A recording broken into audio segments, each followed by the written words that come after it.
Still talking cricket, the West Indies women beat Pakistan by 6 wickets in Karachi on Sunday to complete a 3-0 sweep of their ODI series. Captain Stefanie Taylor struck her 7th ODI 100 and unbeaten 102 to lead her team home.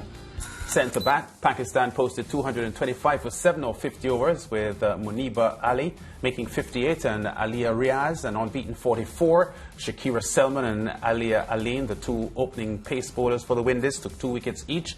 The Caribbean women then recovered from 15 for 3 to post 226 for 4 or 44 overs, with Taylor supported by Shadeen Nation with 51 not out and Hayley Matthews 49. Hayley Matthews had a solid all-round showing and was named player of the series. My absolute best to do as well as I possibly can for the team. We as players, we've been working really hard now for a good while, and I'm just really happy that I was able to come down here and execute well. The wicket was really good down here constantly, so it was really good that I could both bat and bowl well on it.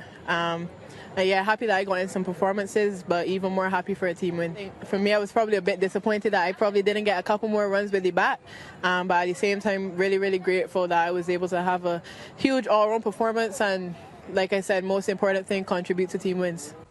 Yeah, meanwhile, Captain Stefanie Taylor says the team is in a confident mood going into the ICC World Cup qualifiers later this month in Zimbabwe.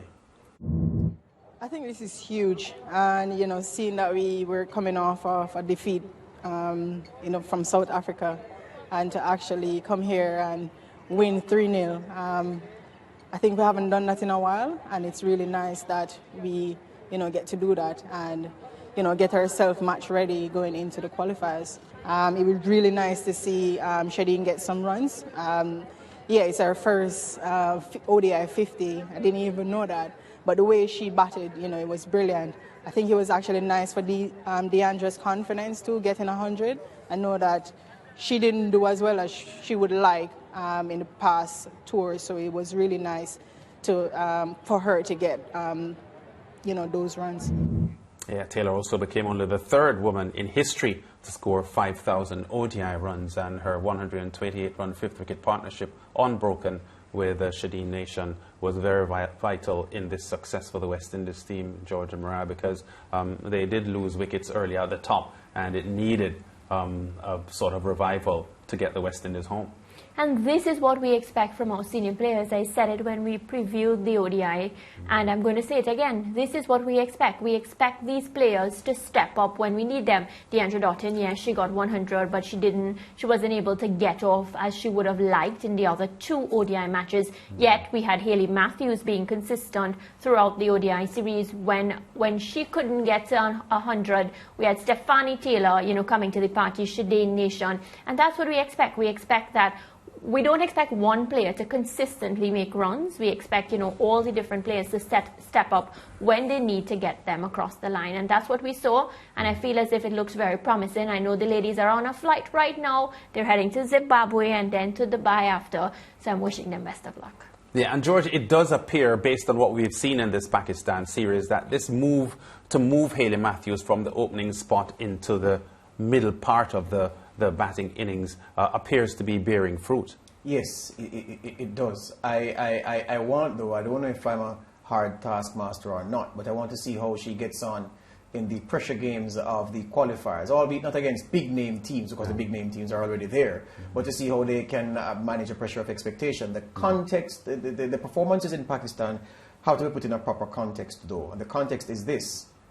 Of all the major cricket-playing nations, the West Indies has a better record against Pakistan than every other team that they play. In fact, of all the teams that the West Indies women have played in any form of cricket, apart from the Netherlands, they have a 71% win record against the Netherlands, and I think there's another nation that they have I think the Irish, yes, the Irish, they have a 73 against the Netherlands, and I think 71 against the Irish, the win percentage. Pakistan is their next, the opponent that they beat most often. And so that's the context. They always beat Pakistan, and Pakistan always fears well, doesn't fear well rather against the West Indies. So that's the context to look at this in. But for me, from a qualitative perspective, the gap between the teams across the three games is indicative of a West Indies team that is slowly coming to hand under Walsh's leadership. Don't forget the depths that he took the team from, because I keep going back to what happened in England, the COVID tour. It was awful. Yeah. We looked as if we had never played cricket before going to England. Yes. We don't look that unit now. We look like a team now.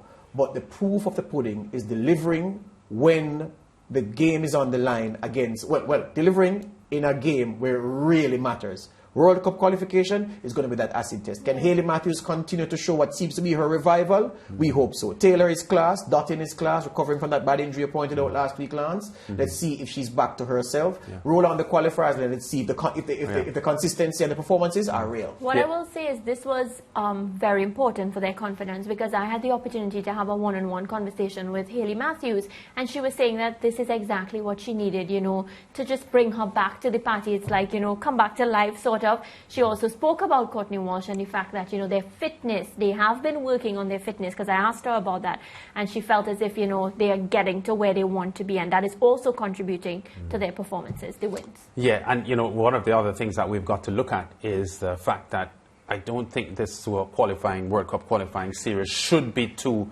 taxing for this group of girls, because seeing that they've been world champions in T20 cricket only 5 years ago, showing the quality that they can mix it up with the world's best like Australia, New Zealand and England, this qualifying group should really hold no terrors for them. Ireland, yeah, so I would expect that they will come through this qualifying pretty comfortably or convincingly. The issue for me is that when they return to the top flight and face the best teams in the world, that they can be competitive, because we have in the past few years looked pretty much at sea against the world's best teams, and that is where, for me, the test with Courtney Walsh's coaching will be challenged. You know, as you say that, the West Indies the men had an awful pre-tournament run of games going into the World Cup, and they flopped. The Indians had a very good pre-tournament run going into the World Cup, and they flopped. I mean, who knows what will happen. If, as expected, the Windies women sail through the qualifiers and go into the tournament proper, what they'll do when they get there. Yeah? We should rename you Mariah Optimism. No, it's not. Let's drop the rubber rap. We're marrying you off right now. To who? To Mr. Optimism. let these optimism surname men show up at the office.